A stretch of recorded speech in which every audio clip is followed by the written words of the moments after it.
Good morning and welcome to another episode of A Cup of Coffee with Bill. Uh, it is April 14th.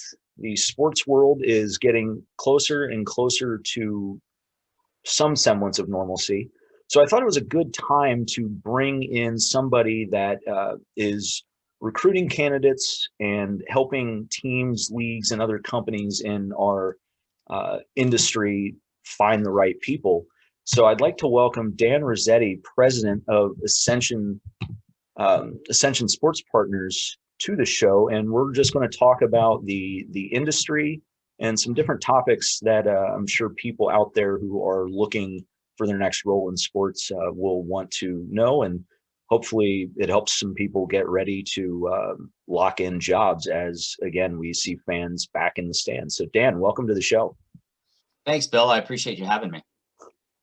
So for people that haven't met you and haven't heard of or worked with Ascension before, can you just give us the elevator pitch on yourself and the company? Sure, absolutely. So I've been involved in the, kind of the recruitment and executive search space within professional sports and entertainment for close to about 17 years now. My background went to Wittenberg University, got a traditional business management degree. Back then in the late 90s, the sports management programs hadn't risen to the ranks that they are today in the number of schools. So going through college, if someone at that time, Bill, would have asked me, hey, there's an opportunity to work for, I grew up in Atlanta, Georgia. If there was an opportunity to go work for the Atlanta Braves, the Atlanta Falcons, I absolutely would have signed up. I would have said, yes, yes, I'd love to learn more. I'd love to do that. But I didn't know how to go about doing that and how to kind of get my foot in the door within sports and entertainment. It was like kind of knowing like a purple unicorn. Like you just didn't know anybody who worked in the industry. I mean, I really didn't. So I got a traditional management degree, business management degree, and went right out of school into the world of IT recruiting and staffing. At that time, I went to go work for a company called Tech Systems, which is a subdivision of a larger global giant called Allegis Partners, which is funny enough was created and owned by the now owner of the Baltimore Ravens, Stephen Bisciotti. So I, went right out of school, moved back to Atlanta, and started working in IT recruiting, a space that I knew nothing about. I'm still to this day very low on the technical, spectrum as far as it relates to putting computers together and servicing computers or writing code and so forth. But I could sure talk it and I could sure recruit it. So I did that for a number of years, for about 5 years in Atlanta, Georgia, was promoted and transferred to Huntsville, Alabama, was promoted again and transferred to now my home of Cincinnati, Ohio. And at that time, nobody really goes to school as well to become a recruiter. And I joke with my other recruiting, counterparts in the industry that, when people ask us about it, it's like nobody goes to school to learn how to recruit or be an executive search consultant. It's just kind of comes about. So you have to learn about it. But, did that for 5 years and then did a B2B sales role in the tax tax research space, which wasn't very exciting. Then ultimately thought I had found my passion. I love sports, I love fitness, and got into the health and fitness industry and was a manager of a 140,000 square foot health and wellness center in Cincinnati, Ohio, and did that for a few years, and then which we'll get into a little bit later, but it all comes back to networking and who you know. My first boss out of school ended up asking me, and who I still keep in touch with today, asked me, hey, I bumped into a gentleman who runs a search firm, and asked if you know anybody who loves recruiting and loves sports.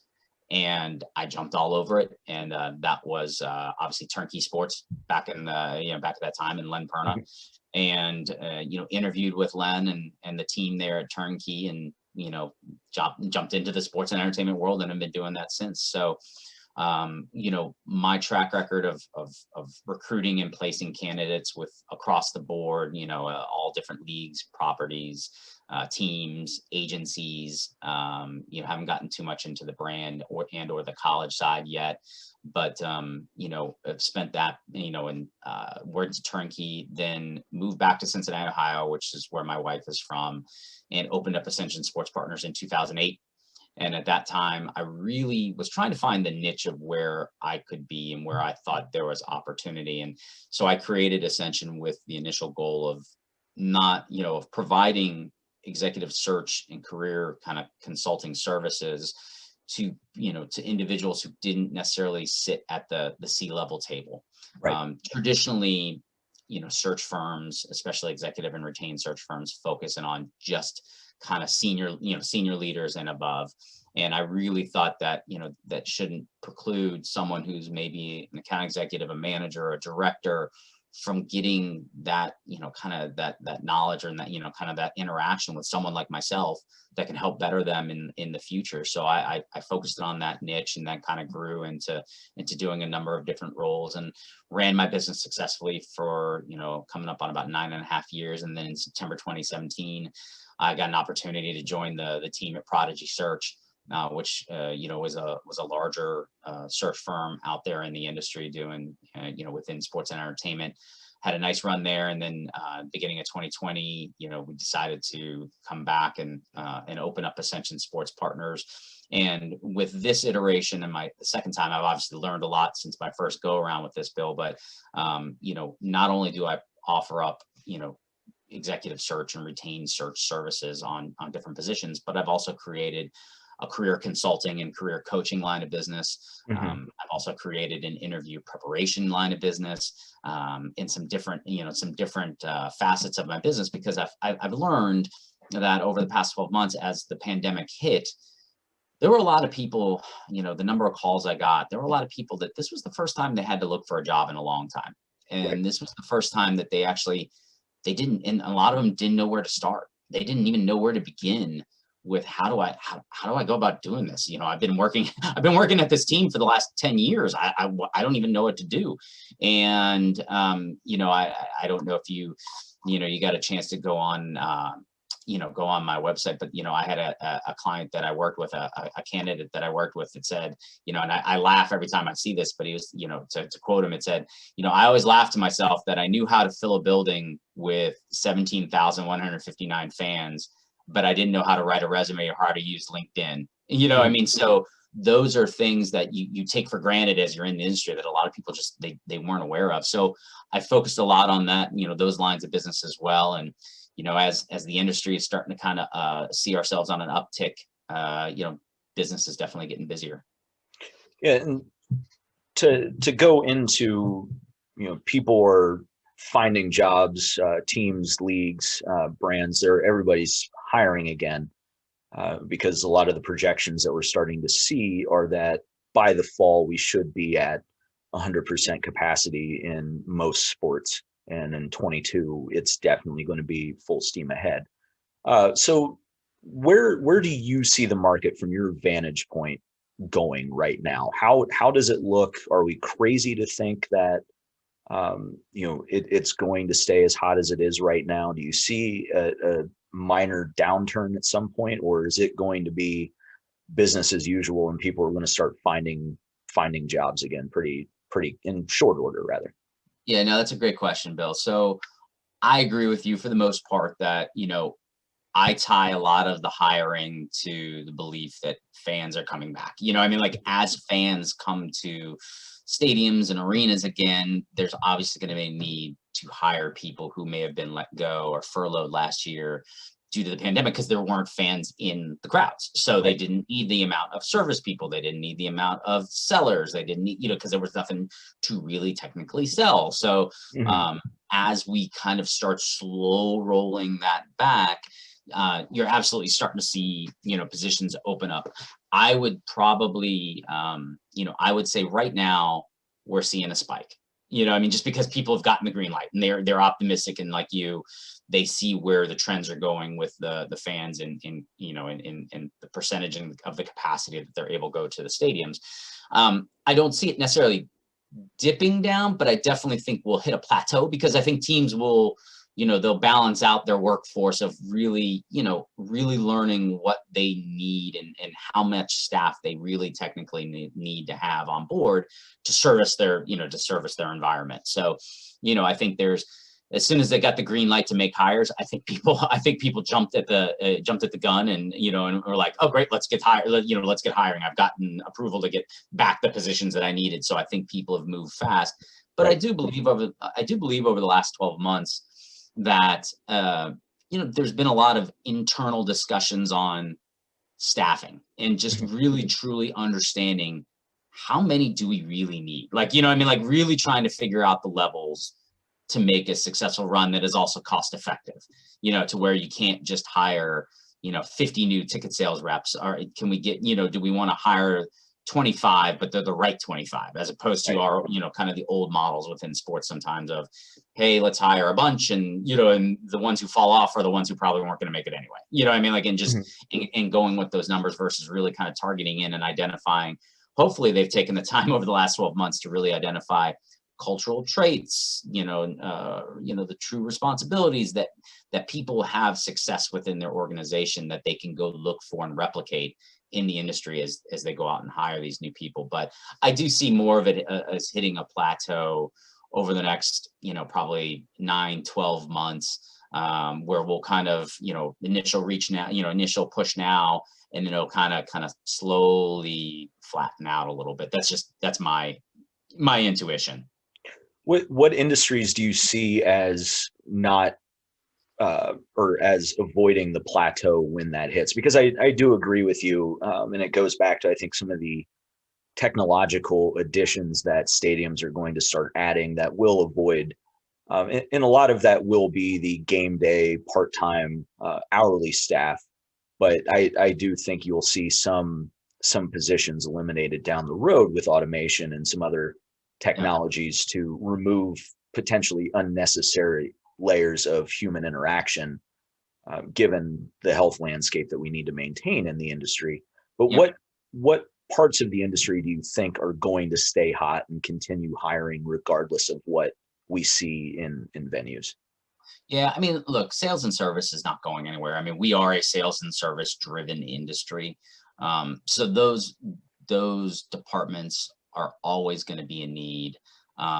Even as we look at, the touchless, or kind of the, lessening of human interaction, customer service is still customer service. And a lot of people to this day still want to have someone that they either want to say something good about or they want to complain about. And more times than not, it's usually to complain about something hey, I had this interaction at the game, or, hey, my seats weren't where I thought they were, or, whatever the case may be.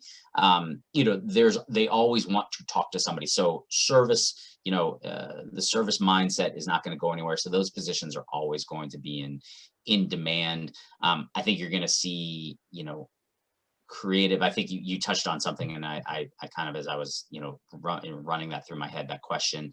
I mean, you see companies like Clear, like you see companies like that anything to do with hygiene and touchless, is just absolutely going to continue to go forward, because I think the pandemic woke us all up of, hey, we need to make sure we have that this doesn't happen again. And, I think people like that feeling of safety when they go to an arena or a stadium or a venue to know that the right things are being, are taking place. So those companies, to your point, the digital landscape is not going anywhere, and it's just going to continue to ramp up and look for people who understand traditional sports, but then can bring it to this digital knowledge and kind of and act as a kind of a conduit between the two.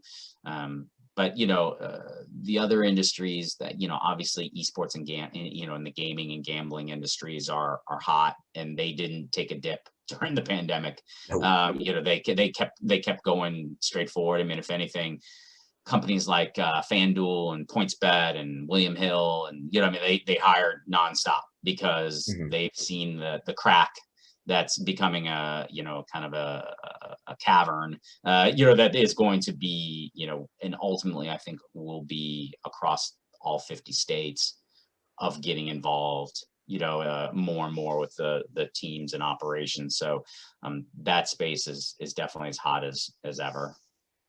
What is going to disappear either temporarily, maybe for the next year or two, or are there certain roles and segments of the industry that you think are just gone now because of the pandemic?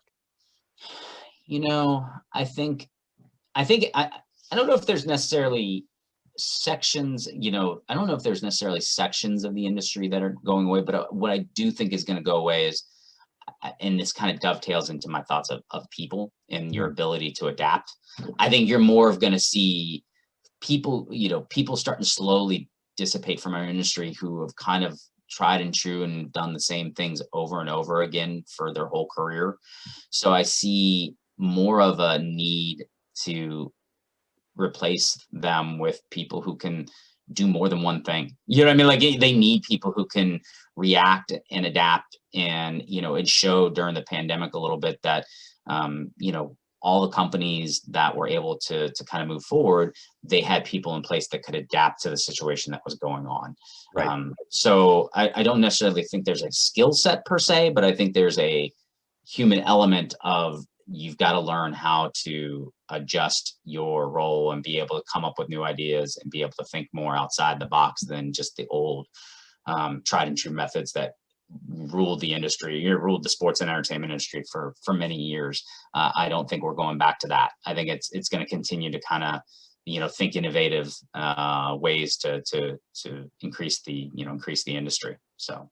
Yeah. And I asked that because I was listening to another podcast yesterday, and the host and the guest were having a similar part of their conversation, but more about how young the industry is about to get, simply because we've just spent over a year with high school students, middle school students that are now pretty much native in this environment, where this is how they were learning, this is how they've communicated with family and friends. And so we're probably going to see a very young workforce, and the demographics shift towards the younger side across the landscape, just because people know how to utilize this and make it engaging. Because that's the other thing I've been fascinated with, is how are sellers maintaining some kind of exciting platform where you would normally have these conversations in person, and we're able to use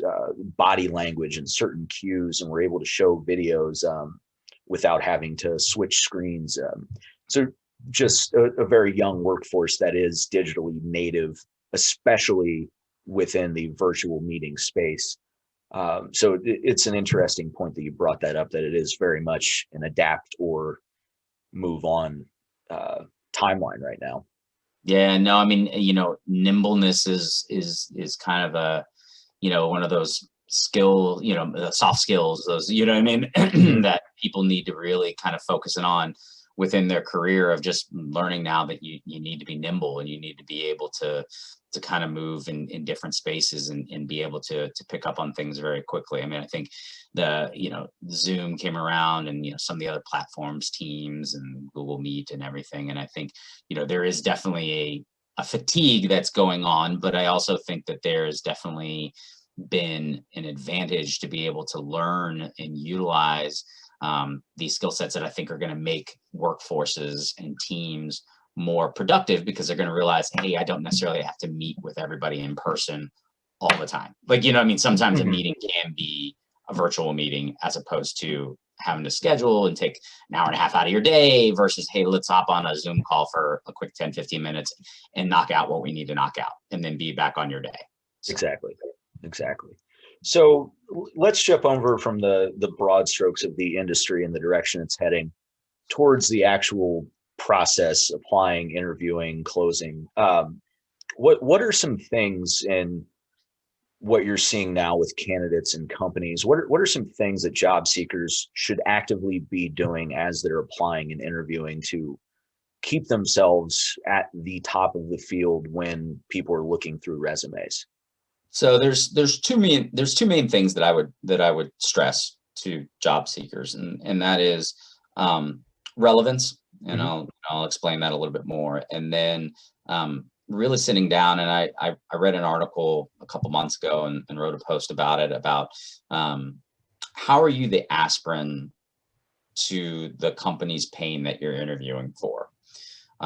So jumping back to relevance first, the name of the game, in my opinion, has always been relevance. And that's, I mean, that's sales 101, but it's job search 101. It's Right. what are you doing to be in the 3 to 5 names that a Bill, a Dan, whoever it may be, thinks about when a position comes up. And that could be internally, or that could be when Dan Rossetti reaches out and says, hey, do you know anybody that would be a good fit for this job?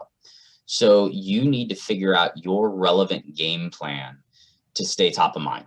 And that could be a couple things. That could be, checking in with your within your network every other month. That could be, I have a coaching client right now that took the initiative, and I think it works great.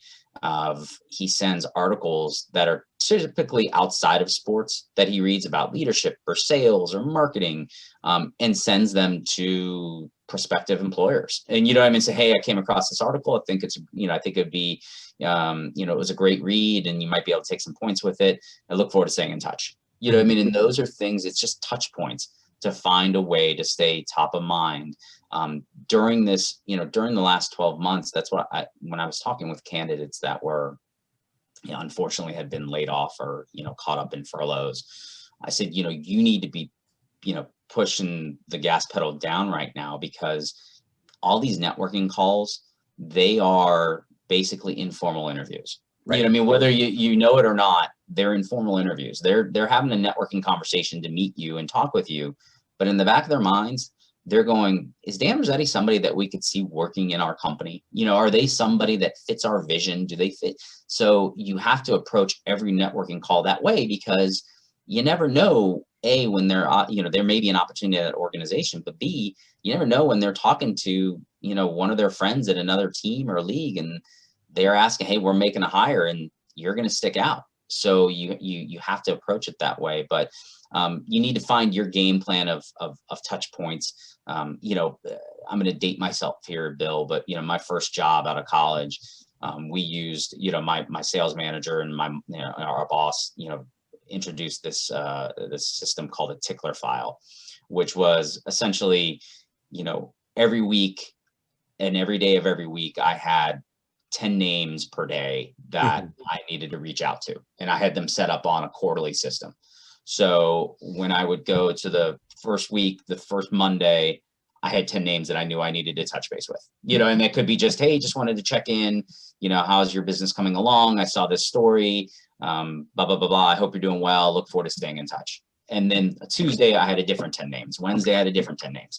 But what it did is it forced me to remember to reach out to them. You know what I mean? And it forced me to make sure that I was touching base, because I can't tell you how many times that I talk to candidates and I tell them, please, stay in touch with me. It doesn't need to be every week, but please, every other month, please feel free to drop me a quick email and just check in. And I may not have a lot of information at the time, but what it's doing is, and that I always sound, and I never wanted to come off sounding egotistical, but I talk to so many people throughout the week and throughout the months and the years that it's not on purpose. I may forget about you, but it's the ones who kind of stay top of mind. It's just the ones who stay top of mind.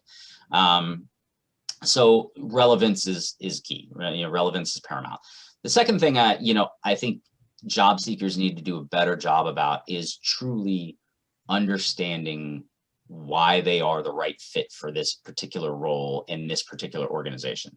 And that doesn't come by just winging it on an interview. I mean, that comes with really doing a lot of, retrospection and, kind of really sitting down and saying, okay, for this role, they mentioned that they're looking for someone with, who can drive new revenue. Okay, well, what have I done in the past that can prove and show how I drive revenue? They need somebody who can, hey, we're going through a little bit of a tough time. Our team's been on the downswing, so we need somebody who can maybe help get us out of, who's sold in this situation or marketed in a situation. with a company that hasn't always been the New York Yankees, Chicago Cubs, Dallas Cowboys, you know what I mean? Like, one of those top franchises, how, so you have to sit and really analyze, why am I the best person for this job? And, sometimes you may come after you list out all your things, you may realize maybe I'm not the right, maybe I'm not the best person for this job. But you need to identify that before you even have your first interview, because there's so many people out there and so many qualified candidates. The talent pool is so deep right now, of not only candidates that are actively looking, but half the people I've spoken with since the start of the pandemic, Bill, are people who are currently working in great jobs. But you know what? They want to better themselves. They want to change their situation. They are quietly dipping their toe in the water. So that just leads to an extremely deep talent pool. So you really have to have buttoned up why, you know what I mean? Like, why you are the aspirin, as I mentioned earlier. Why are you the aspirin to what their pain is right now, and truly understanding what their pain is? So again, that just takes doing some homework and really buttoning up your interview process as you get going, as well as your resume. Make sure your resume touches on all these subjects. I mean, if they're, the job description, I used to joke with people, and college students especially, because they understand it more, but the job description essentially is giving you the answers. Like, they're giving you, it's like an open book test. Like, they're giving you the information that you need to make sure you have on your resume. And if you don't have, if you can't prove and show how you have those things on your resume, then you know what, you may not get a chance at this one. So you have to do that. Okay. Interesting point. I like the idea of being the aspirin for a company. It's an interesting way to look at that, along with staying relevant.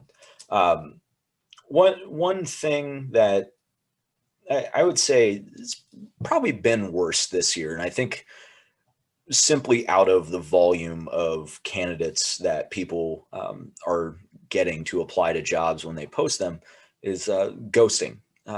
It happens both ways. It's happened to me in the last year a couple of times. But can you just touch on briefly what are some ways for applicants to combat that, and how are we going about getting past the silence to maybe re-engage conversations, or politely say, hey, my time's just as valuable as yours. What are some ways to approach that issue? Yeah, no, I mean, it definitely, when I wrote about it a couple months ago, I hit a nerve with a lot of people. And I think, and that's sad. I mean, as somebody who's in the hiring business and who gets involved with this, it's sad to hear the stories over and over and over again from candidates that have gotten ghosted, especially as they've made it a few rounds into the interview process. I mean, it's one thing, and not that I excuse it, but it's one thing when you just apply randomly online. There still should be a system set up that you get an automatic response. But after you have 2, 3, 4 conversations with a client or a hiring company, and then all of a sudden you don't hear anything else. Right. And it is very, very, it's sad. As I did the homework, as I was about to write that article, I came to find out that, read a survey that said 77% of job seekers say they'd have been ghosted by a prospective employer. And that number is way too high. Usually there are some reasons that they do that. They filled the position internally. They ultimately decided not to hire the position. They were overwhelmed with candidates, but they didn't want to cut you loose yet. Like, you were kind of on the fringe, so they didn't really want to let you go yet. But they didn't necessarily think you were the perfect fit, but they've kind of kept you hanging on.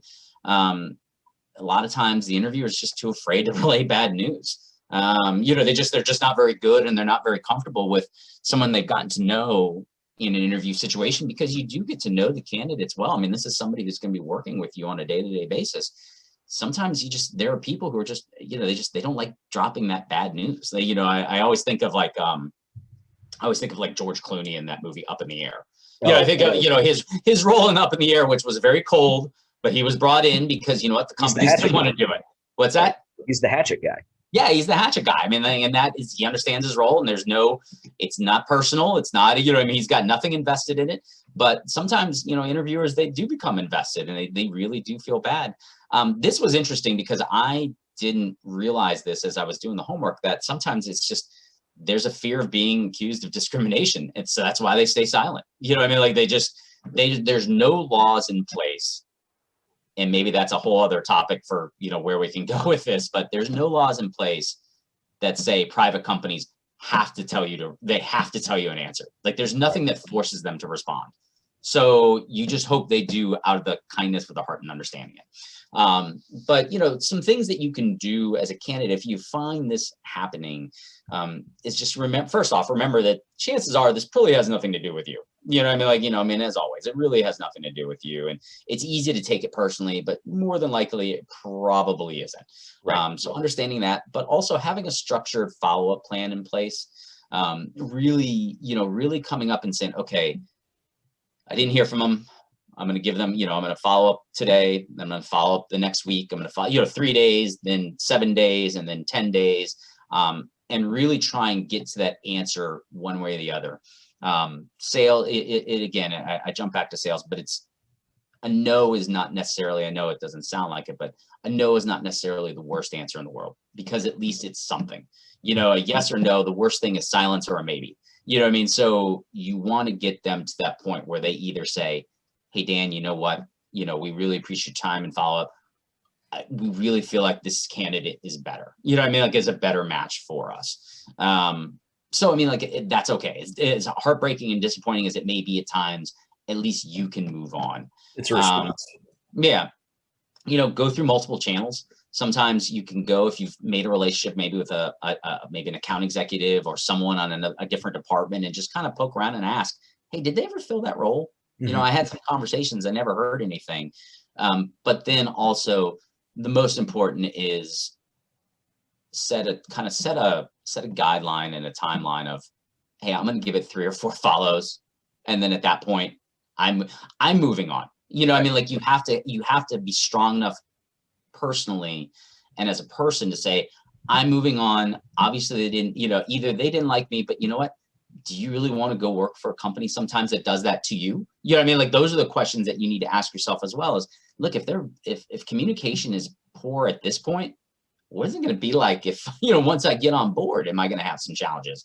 That's why I always remind candidates to always remember, you're interviewing the company as much as they're interviewing you. You know what I mean? Because you really need to make sure of that. So, and then, then you can look back, eliminate factors.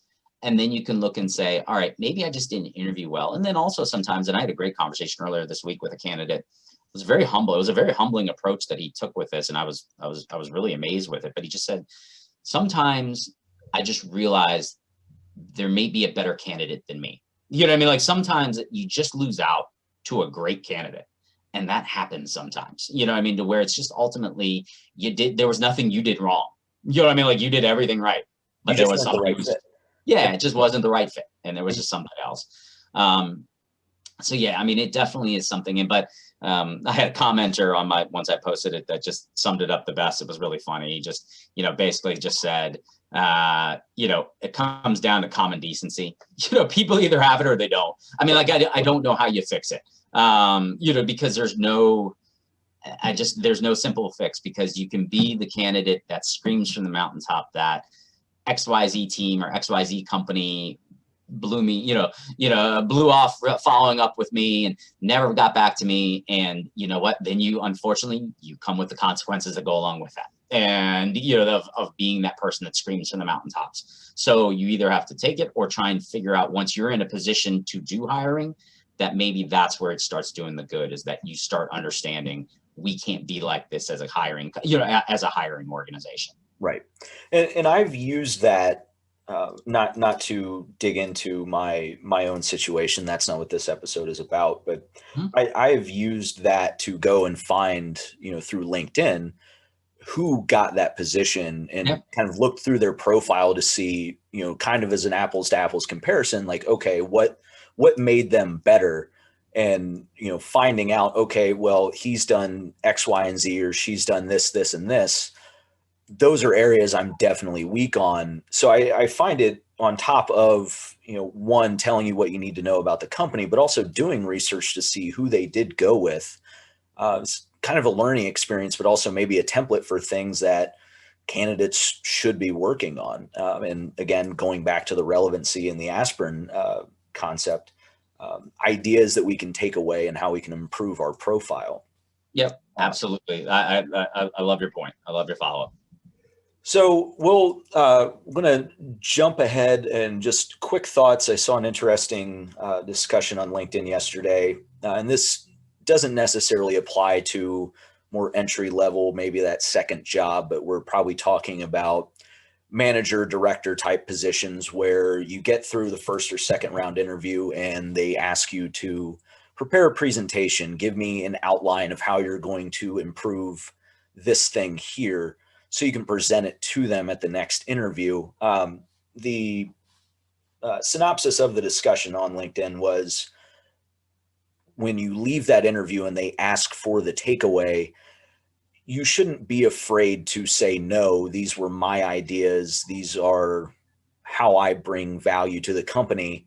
You get them if you bring me in, but these are my concepts. I'm taking them with me to the next meeting I have.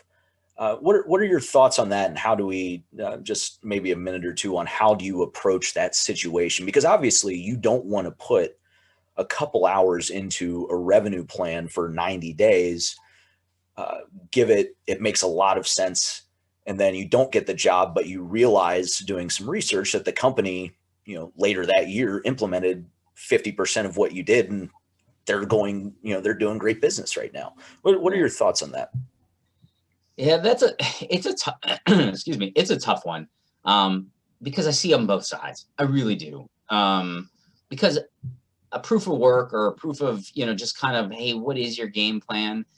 That is important, and it is an opportunity for you as a candidate to stand out and show what you can bring to that role and to that organization, and that's important. And that might be what gets you the role versus somebody else.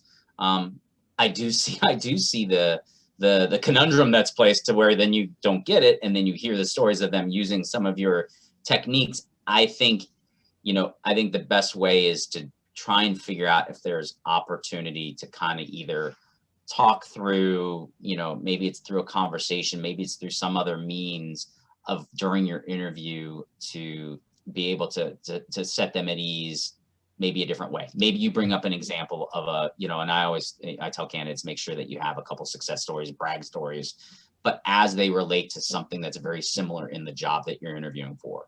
So that maybe you're not giving them, what would you do in your first 90 days? Hey, here's a similar instance that I've been in, and let me walk you through what I did. You know what I mean? And this is the success that I saw from it. Okay. So while you are necessary, while there are some similarities, and you could say, oh, well, you're still giving them the techniques. Well, you're telling them what you did in your previous role. You know what I mean? Or your current role. So, it's an interview. You're going to have to talk about this, especially if you want to stand out. So maybe there's a way to spin it to where you can then say, oh, well, instead of writing out a 90-day plan, let me show you what I did here when I came on board. Let me talk through what we did here and what I implemented and how I went about it. Because those are always, it is always tough, because when they do ask you for a marketing plan or, like I said, a 30, 60, 90-day plan, it's really hard because you don't know all the parameters. You're going into it assuming a lot of parameters unless they give you, specific, all the specificities that you need for the role. That's why sometimes I do like more of, I dealt with a client that had a test case study. So essentially they came up with a mock, kind of a mock scenario, and then wanted to see your process through it. Okay. So that way, that was a way for a company to get what your thought process is without you having to, bear everything in the kitchen cabinet for them. Mm-hmm. So, but it's a fine line, and it's definitely tough. I think it does always ultimately come down to what you're comfortable with. And if you say no to sharing that with them, just realize they may go, okay, and then, we're going to move on with another candidate. You just have to be comfortable with that. So. Yeah, and I think a lot of it just comes down to valuing the worth of your work. but also having a realistic understanding of your performance in the interview process, and knowing what the odds are that you get that, and it's just not because sometimes it is. I think it can seem like a very clear data grab versus legitimate. They're trying to find something. So an interesting discussion that I thought was particularly relevant now. Yeah. Well, this has been great. I think there's a lot of good information here for people. So I want to jump just a couple of questions so we can get to know you a little bit better. So first question, Dan, what are you reading right now? So there's a couple books. I tend to be a person, Bill, that picks up a book, reads it for a little bit, picks up a different book because I'm kind of like that squirrel looking outside, or that I mean, kind of looking at everything around. So I recently finished a book called Range by David Epstein, and it's Why Generalists Triumph in a Specialized World. Mm-hmm. It's a fascinating read about just the kind of the comeback of the generalist. I think especially in our industry, we went a path where the kind of the specialized person was seen as the best candidate for roles sometimes, as opposed to a generalist. And I think now, coming back from the pandemic, I think we're going to lean on generalists a little more. And it kind of goes back to the point we talked about earlier of being able to wear a lot of hats and being able to kind of go on the, fly by the seat of your pants and be able to adjust and adapt and be nimble when you need to. They started off, it had me hooked by, they start off by discussing Tiger Woods and Roger Federer, and Tiger Woods was somebody who had a golf club in their hands, basically when they were 2 and 3 years old, and, didn't do anything other than play golf, eat, sleep, breathe golf, and arguably is one of the greatest of all time. Roger Federer, played a lot of sports, and he was involved in a lot of different things and really didn't specialize until he was in his teens into tennis. And he's arguably one of the greatest of all time. So it goes back and forth. And if you like research and you like data, and, there's definitely a lot of that in the book as well, but I found that fascinating. And then culturally, I'm reading a book called The Best Movie Year Ever by Brian Raftery. Mm-hmm. It's about the year 1999. And it talks about the cultural implications of the movies, which were made during that year and that have had an impact on us moving forward. And I mean, and the list of them it's ridiculous. I mean, and I'm just to name a few, it was like Fight Club, Matrix, The Sixth Sense, American Beauty, The Blair Witch Project. And like you go through and there's stories on each of them. And I'm kind of a movie nerd. So I really am thoroughly enjoying this book. And I'm trying to find if there's one on the year 1985, just because I feel like there's a lot of movies from that year as well that we could get into and have done, had kind of had long-lasting, implications on pop culture for us. And then the other one that I'm reading is Never Settle by Marty Smith. Mm-hmm. I'm a huge Marty Smith fan. I can't get enough of him and Ryan McGee. Maybe it's my Southern roots, maybe it's my Southern upbringing, but, they just they nail a lot of stories about, just growing up down South and just kind of the implications of how sports were kind of tied around everything. So. Interesting. Well, my Amazon cart just got a couple of books for today. Who are you following right now? And that can be an influencer, a thought leader, an athlete, just anybody that they post something, they talk about something, you're locked in and you're following along in the conversation. Yeah, I do follow Mark Cuban. I do like to see what he has to say. I mean, sometimes I don't understand what he's saying. I have to kind of do some homework afterwards. Kind of goes back to the technical knowledge that I have. But I do, I do like Mark Cuban. From a sports perspective, I follow Mark Burns, who's a writer for SBJ. I've always liked Mark's content. Darren Heitner, Darren Ravel, I follow those guys. From a business perspective, HBR, I try and read a lot of things outside of sports and entertainment because I think it's so easy to get caught up in the bubble of our industry, which is great because you need to learn that knowledge. But sometimes reading an article or reading some thoughts from Harvard Business Review, Fast Company, Inc., like those are tremendous resources to just kind of get a perspective from outside our industry that maybe you can leverage and utilize in your day to day. And then the last one is just, it's more of a fun one that I follow, which is SEC Shorts, which is, there's a group out of down south that just has summed up the wonderful world of, the Southeastern Conference and football and everything, and being, again, growing up in Atlanta and being kind of a college football junkie day in, day out. They put out the funniest videos, and it just makes you nod your head every time saying, yep, that's how those fans are. Yep, that's how that group of fans are. That's how the Georgia fans are. That's how the Alabama fans are. That's how, it's very funny. So I use that for a little levity sometimes during my day. Okay, interesting. And then last question, and we'll get you on your way. What do you have your mind or eye on over the next 3 months? We talked about one, obviously the gambling space is fascinating to me, and just where it's going to ultimately go. Here in Ohio, I mean, they're getting closer and closer to, I think, getting it passed to allow sports betting here.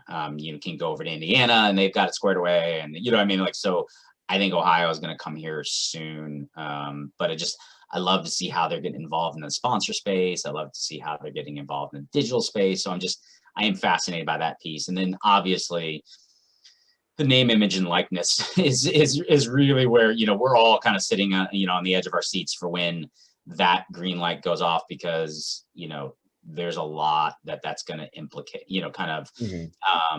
implications moving forward of how that's going to affect just sponsorship and just, college athletes and where money's going to be going. And I love seeing, and I already see some of it, like companies that are getting involved, they're kind of prepping and are ready for that space, and seeing the creative and outside the box things that they're doing to get ready for when that light turns on.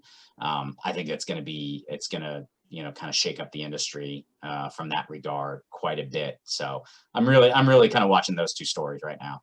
Yeah, it's timely that you brought that up, especially with the announcement about the University of North Carolina launching a division of the athletic department focused on doing group licensing deals for alumni athletes. Very, very much seems, one, a great benefit for alumni of their athletics programs, but also potentially an interesting way for them to explore how they might model something for athletes or student athletes on campus. So that's one I've been focusing a lot on, because the implications are massive, and potentially opens up a lot of new avenues for professionals to explore. But I mean, for the NCAA, the clock's ticking, because some of those state rules go into effect here within 2 to 3 months, and I don't know if we actually see a Supreme Court ruling on the All-State case before then. So one way or another, it's coming, and it's going to be a fascinating summer. Absolutely. Not restricted to college professionals. It's going to be an interesting summer for everybody. Nope, I agree. So, well, Dan, this has been great. I really appreciate you taking time to come on and share some thoughts about the landscape and some things that job seekers in the sports industry should be doing. So thank you again, and I hope everyone enjoys, and we'll see you for the next episode. Thanks. All right, thanks, Bill.